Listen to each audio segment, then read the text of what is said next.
To begin our exploration of Irish influences in Washington, we start before Washington existed in a way.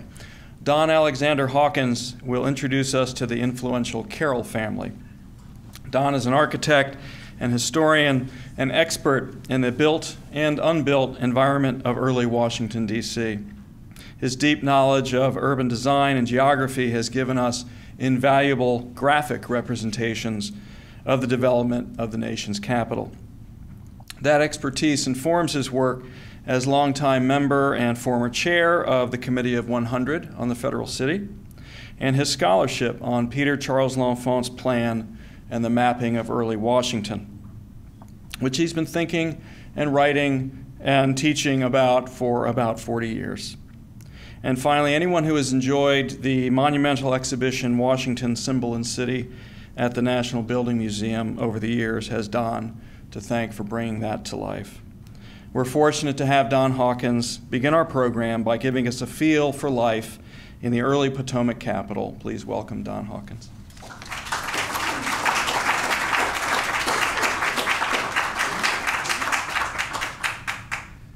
Yes. Huh. Thank you. I'm delighted to be here, and among so many distinguished people. It's a great morning, and probably everybody will agree, probably the most beautiful morning for some time. I'd like to begin by showing you the Carroll arms. A couple of lions, what I would describe as extremely rampant. Tooth, claw, and genitalia at the ready. This, I think, this really represents the Carrolls very well. When I first saw this coat of arms, I thought, there's not much to that, a couple of animals holding on to a sword. But then, as I got to know the Carrolls better, I thought, this really does suit them, because they came from a troubled place and troubled times to a place had entirely different kinds of troubles for them to deal with, and they adapted extremely well. These are some of the names that the Carrolls were associated with in the 18th century, and you can see that among the other families they connected with. No, I don't see him here. The Carrolls. Anyway, there were two Carroll families, and it is not that important to know exactly how they relate to one another because they were all family. Two waves came. The first was it was led by, oops, sorry, the Charles Carroll called the settler. That makes sense. There were so many. There were so few Christian names among them. They really lacked imagination in that way, that they had to have other names attached to them. So, and in being the kind of country it was, the names were place names. So you can see them all here. The one who definitely earned more, an extra title, was going to be the first one that we speak of. That would be Charles Carroll of Carrollton, the signer. And of course, down at the bottom, the other one who earned his name was the Archbishop. I'm going to just deal with five, mostly. This is going to be a gallop across the tips of a bunch of icebergs called Carroll. The stories there's so many and so rich, I'm only going to be able to touch on a few, but it's essentially, this is a Five Guys lecture. Five Carrolls, and so it's like a hamburger place, but it's compact anyway, if we do it that way. And I want to know, I want you to know, though my name is Hawkins, names are not everything, but they're a lot in Ireland. My name is Hawkins, but I'm the only Hawkins I know that I'm related to. All of my other families, all the others are O'Donnells and Garveys and Finnegans and Katie's, and I could go on. So I'm not that far the other side of the divide. The idea of what the Europeans, especially the British, thought they owned of North America is well expressed in this map from about the Revolutionary period, and it's, the original was a French map. But what it shows you is that, having started on the East Coast, the assumption of the ownership of the land ran into nothing to stop it until it got to the Pacific. Well, we didn't know enough to make a good map all the way there, so it just implies where it went. So, the people in South Carolina could have gone without crossing a straight line to San Diego. But this made a difference in how the land was dealt with, the assumption of ownership to begin with, the assumption of clear ownership from the coast onwards. There I go. So the shape of the land as it was seen from Europe had an influence on how we got it, how we ended up with what we got. This is a map, you can see it's turned sideways. Many of the maps that were based on John Smith's map of Virginia, they were oriented with north at the right because it was easier. I assume it's because it was easier to understand as you came across the Atlantic if you were looking at the coast. Anyway, you get what I mean. In this case, I turned it so that it's more oriented the way we normally see. And the main point of this map is to show two things. One, the strange shape they thought after this map is 50 years after the first map was done of the area, and it still looks much the same. And this is what they thought Maryland was. This is the shape that was taken out of Virginia, the shaded part that was taken out of Virginia. In the minds of the Europeans, of the king who gave it, it was this little chunk. And of course, it turned out to be a state somewhat elongated in a couple of directions beyond what was known from the map. But the important thing is it was those maps that were used to determine who got what where. This is a modern map of Maryland, and the green spots are Carroll activities. The most extreme being up at in the upper left in Berkeley Springs, West Virginia. And then not quite that far up is Carrollton on the next to the Seneca Creek. But you can see that Carrolls were spread all over the place there.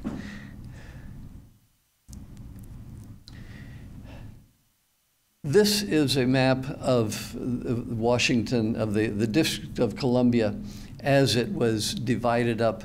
Divided up by the time it was declared. I'd say that somewhere in the middle to late 18th century, it looked about like this. And an important aspect of this map, something I didn't know until I drew the map, and the information, Beth Mitchell did the Virginia side, Priscilla McNeil did the Maryland side. They did the research. I just took it and used it. But what we see is different patterns drawn on the land. So what happened was that on Virginia's side, the land was given to people who were in southern Virginia for the most part, who knew something about the land that they were getting. And the land was surveyed by people who went and had a description and said, this is the land that goes to this guy or this group. On the Maryland side, the land was generally being described, either down in St. Mary's or in London, in terms of a river, because the rivers were all they knew about.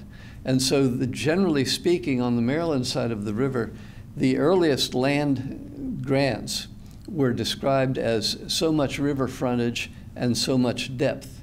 And you can see a much more rectilinear layout of the various plots.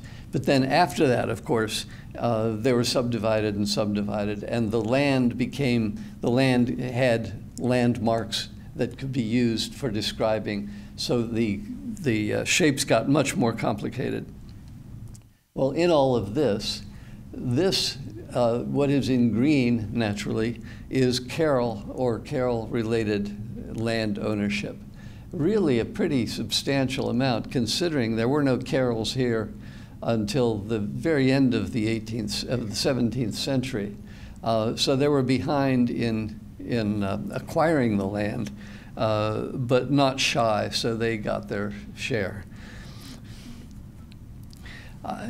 Charles Carroll of Carrollton was a most extraordinary person. He was made extraordinary by his family.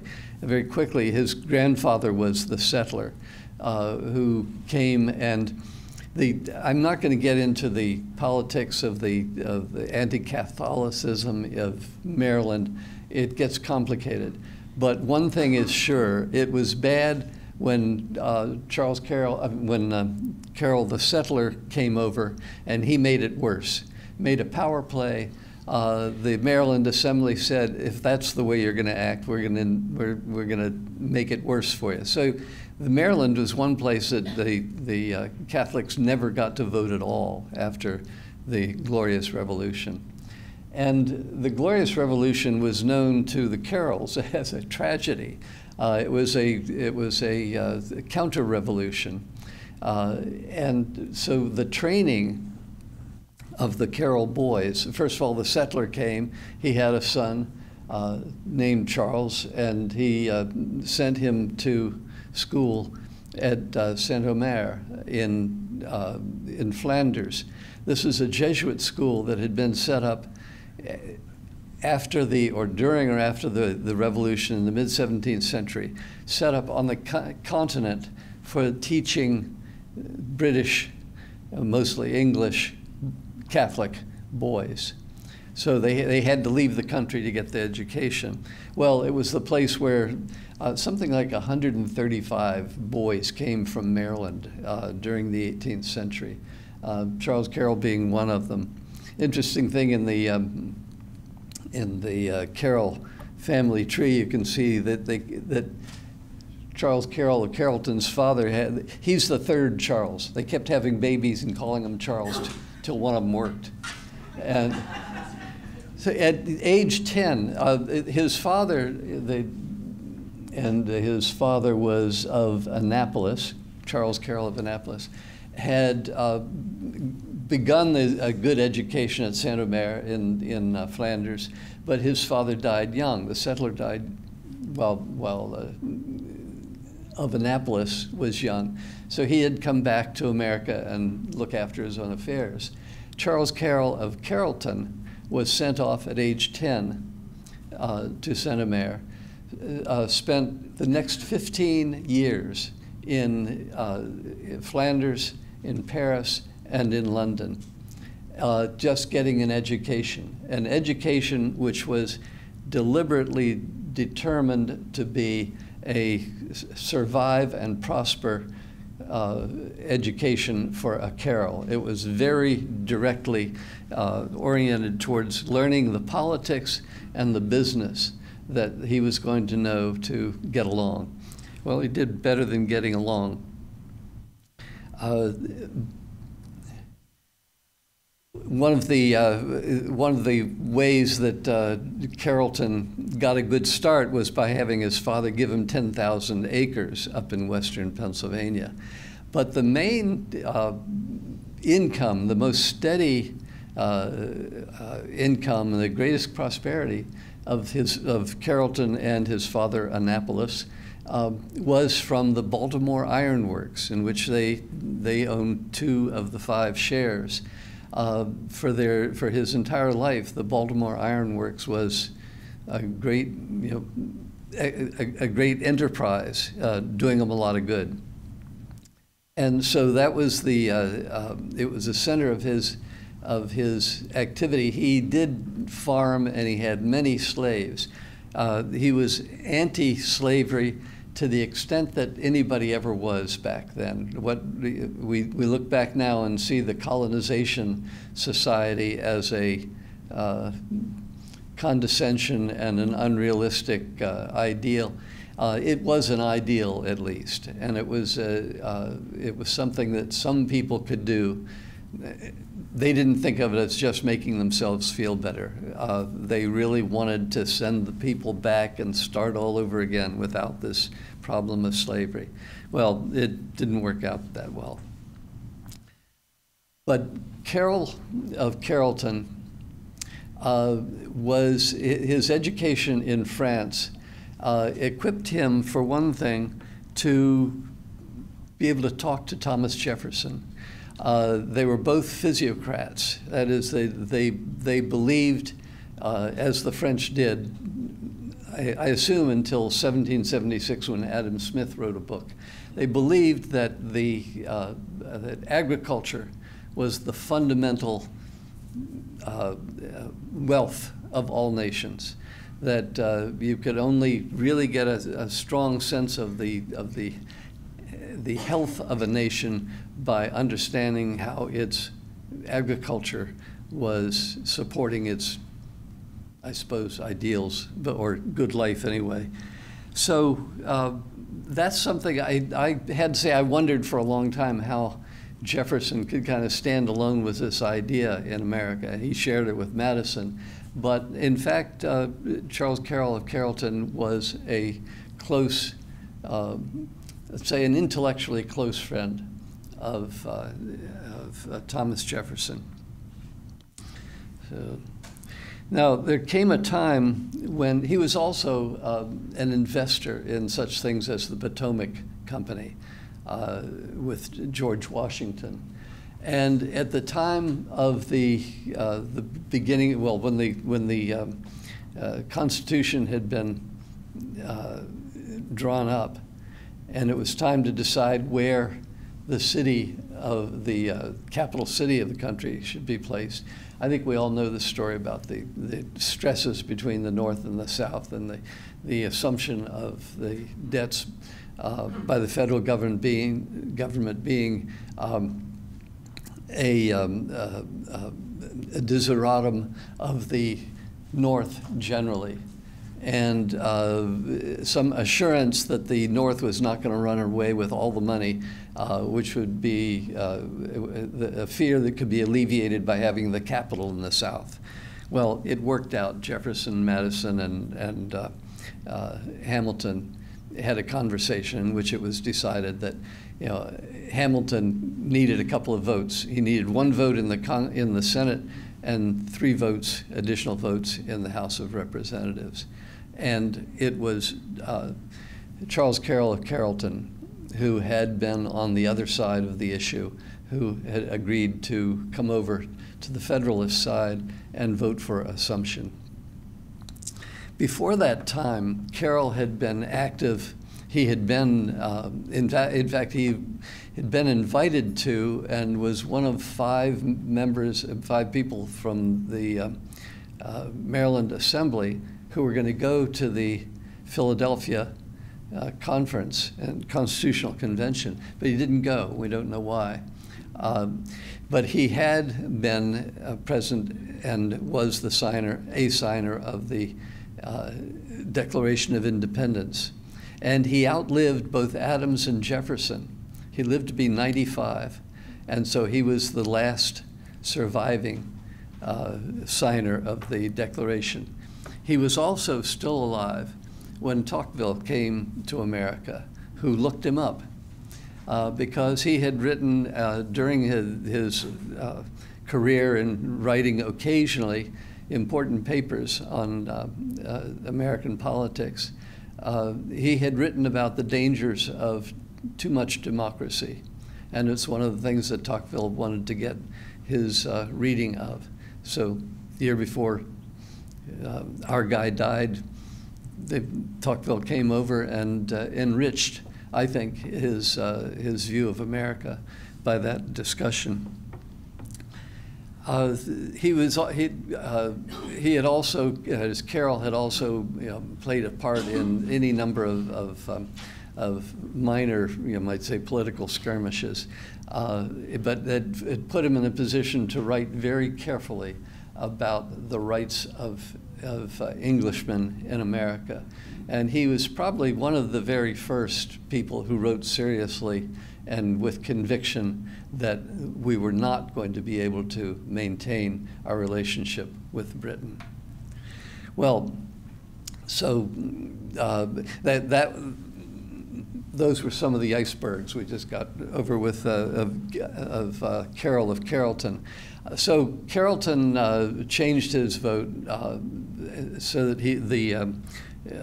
the federal government would assume the debts of the states.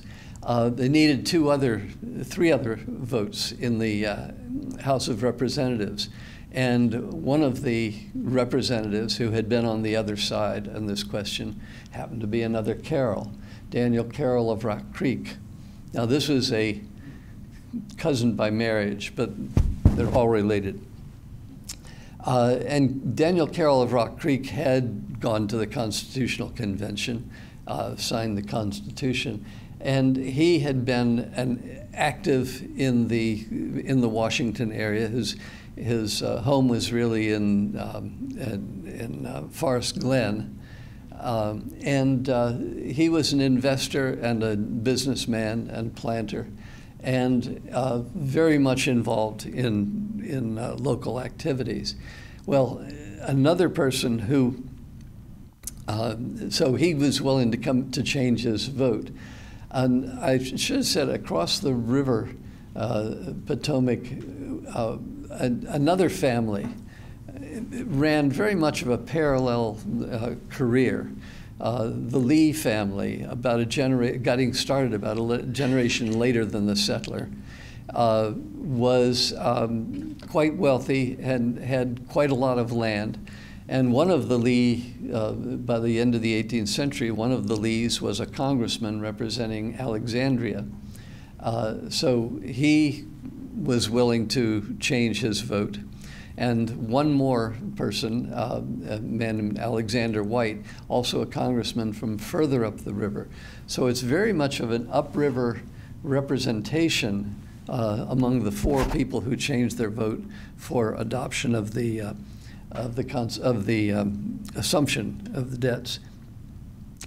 And a quick thing, I have found never in any writing I have ever read a rationale for Conococheague being the upper limit of the space George Washington was given to work in to decide where the capital was going to be. Does anybody here have an idea of that? It's because the Great Wagon Road from Georgia to Philadelphia crossed just at the Conococheague. I think this is it. It was that there was talk among the upriver Virginians. There was talk in the Virginia delegation of accepting an upriver location because people thought that the road would connecting with Philadelphia crossed by the road or the river that went down to the Atlantic. It would be good for Virginia. It wouldn't be as bad as almost all the other locations that were being offered. Anyway, that's my idea. I think that's why it was there. So the decision was made, of course, by Washington to put it where he'd meant to put it all along.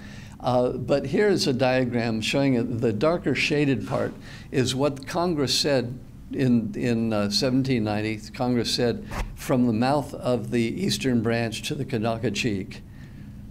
Well, that didn't include Alexandria. So there had to be some fiddling around, and there was. To figure out how to make Alexandria part of the District of Columbia. And an amendment had to be made to the law that had been, or to the law that allowed the declaration that Washington had made.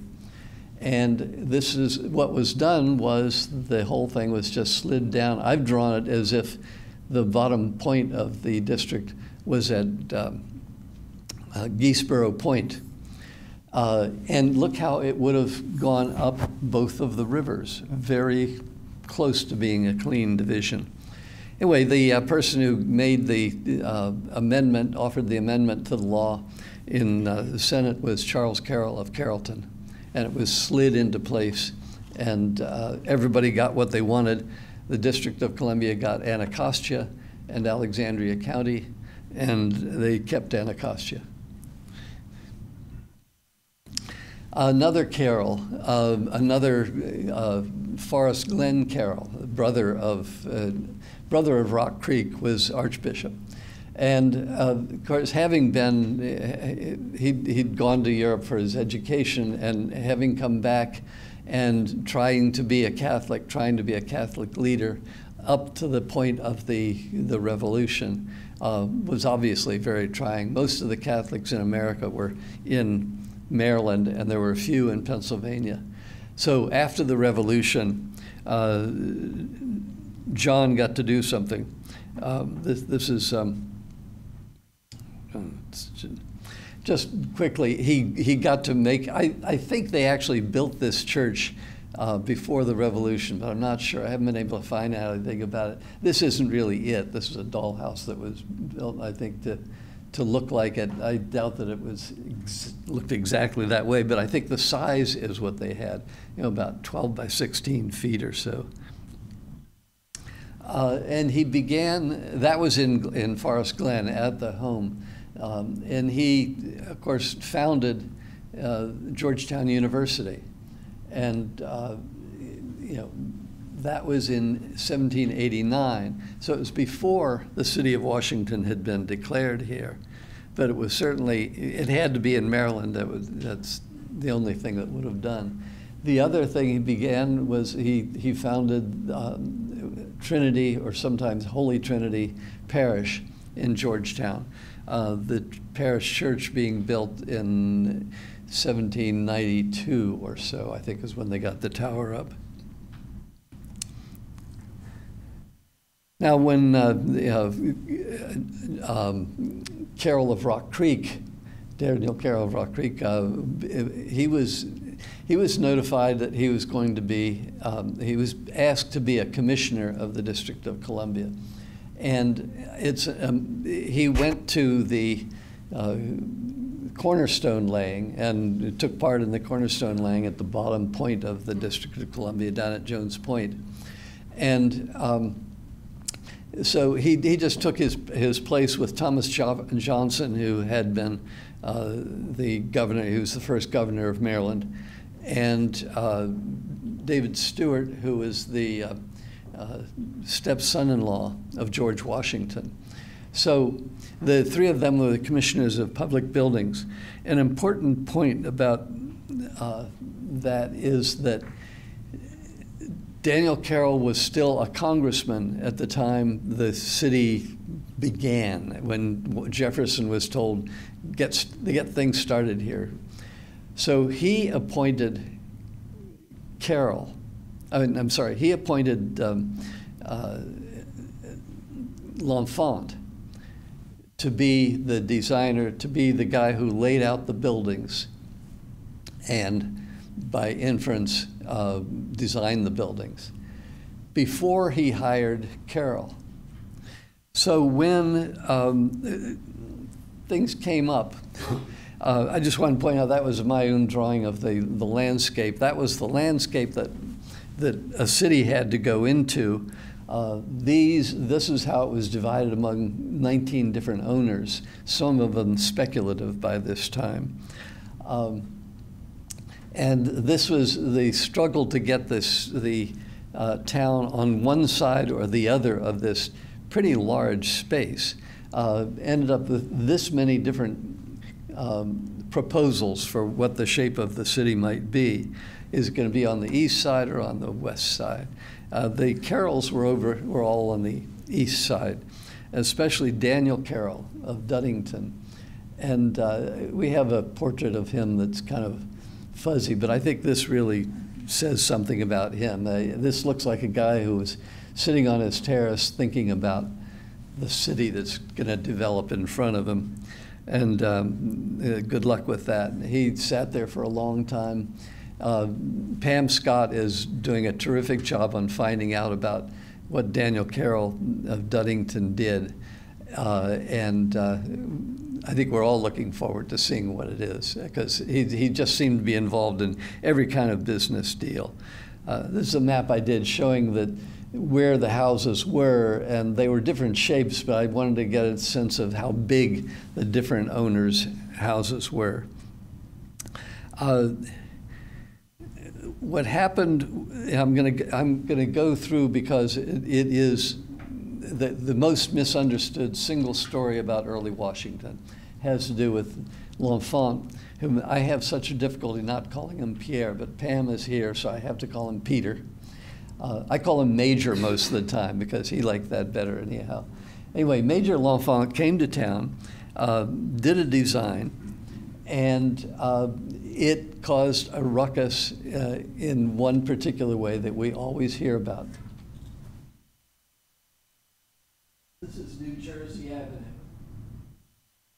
This was an outlet of the canal. Well, Daniel Carroll had begun building a house that the foundations were in place at the time L'Enfant was first looking around the territory. And 7 feet of those foundations, it was said, projected into New Jersey Avenue. L'Enfant he told the commissioners he was going to tear the foundations down, stack the bricks nearby for reuse elsewhere. And they said, no, don't do that. And he did it anyway. Well, the one thing I noticed when I drew this little thing to see what did it look like when it stuck only 7 feet into New Jersey Avenue. Well, what it looked like, it was blocking completely First Street, which is coming straight down. But the important thing is that L'Enfant, who had told the commissioners he was going to do it, here's the house that was eventually built on that other property. So you can see it's going to be a substantial house. L'Enfant didn't know why it was that the commissioners got after him for doing something that they told him not to do, because he did not believe he worked for the commissioners. He really didn't believe it. We get the story too often as if he's being stubborn. But the problem was that Carroll of Rock Creek was still a congressman, and he could not take the appointment as a commissioner of public buildings in Washington until the new Congress met in early March. So when L'Enfant was hired in February, he figured he was superior to the commissioners. And in the end, George Washington said, in fact, very soon, Washington said he had the right to take the foundations down. He was right in what he did, but not how he did it. He should have gone along with the commissioners. He should have gotten their permission first. But the important thing is, L'Enfant was not fired because he tore somebody's house down. This is what the hill where Duddington was built, ultimately, you saw the picture of the house. It was removed during the territorial period. There are very, very few pictures of the changes in the topography of the territorial period. And this is one of the few, and those are the stables of, you can see it was quite a hill. One thing I don't know is why he wanted to put the house where he first had it. It looked like a terrible place, too close to the creek, under the hill. L'Enfant did him a favor. These are among the things that the properties that Carroll owned, Carroll of Duddington. When they divided up the properties, he took, as all the landowners did, took every other section, in some cases every other block. But it was in keeping the division clean and neat and even between the federal government and the landowners. Now, this is Carroll Row, a really very substantial row of buildings on First Street. southeast, yeah, where the Library of Congress is now. That served well for a long time, and it really must have been grand. Those are big houses. The Capitol was, of course, burned, and something had to be done about that while we were trying to build the whole city up. And Carroll of Duddington was one of the leaders in creating what was called the Old Brick Capitol. This is an addition to a tavern that was made to accommodate the Congress, to keep them in Washington, keep them from running off back to Philadelphia or somewhere else. This is a lovely map done by Latrobe that, among other things, Pam pointed out, it shows the ruins of General Washington's house, which were burned by the British, along with a lot of stuff. The story that the British didn't burn the private buildings, nonsense. They burnt lots of stuff. I don't know where that idea came from, because the evidence is all over the place that they did some real damage. So Carroll was one of the major movers of the Washington City Canal. I showed that other map because one of the proposals for how it should have been run. So he was involved in practically everything. There was a point at which he, in order to help the developers, the speculators who were coming to town, he gave them 20 lots and said, just build some buildings on them. We can work out details later. When that combine went under and Carroll took possession of the properties, just a long battle ensued in the courts. And it was only settled when a former partner in the former company became the judge who made the decision that Carroll had no right to take the property back. So it was settled long after the fact in an unsatisfactory way. He was also one of the great movers for building the Long Bridge. And this is an 1831 version of it. The Long Bridge it wasn't the Long Bridge, it was a succession of structures that got taken down the river periodically. This is from 1839. You give you an idea of the scale of it there. It was essentially a causeway, a wooden causeway over mud flats most of the way. So this just give you an idea of how many buildings, modern federal buildings, are on Daniel Carroll of Duddington's land. So without his buildings, you wouldn't have a working city. It's not that that was an option, but so a very discouraging history of Washington was, this is my drawing of what it looked like in 1801. And I think that hopes had been a little higher than the achievements were by that point. So it was kind of a sad thing for somebody like Carroll to be sitting there watching his money draining away and not seeing anything built. So our last Carroll is Charles Carroll of Bellevue, who was a brother of Duddington, and who Bellevue was the name of the house on Q Street that we now know as Dumbarton House. And he moved in there, and he and Duddington and his son and other brother invested in such things as the paper mill down in Rock Creek Park, and many other things which failed and eventually collapsed.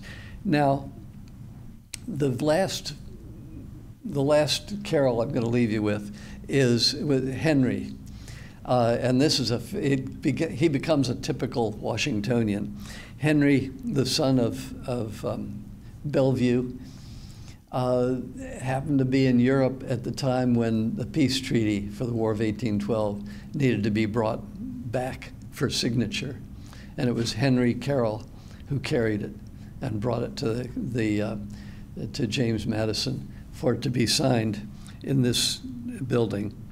And that is all of those Carrolls, but I want to show you Charles Carroll Carter and Rosemary Carroll with great Uncle John up there. Carroll has been, sounds odd to be saying Carroll about it as a first name, but Carroll has been an inspiration and a, what do you call the guy who makes people row together at the same time? Anyway, he's been quite a leader in getting us into a lot of stuff about early Washington that isn't just Carroll, but it's amazing how the tentacles go out. Thank you very much.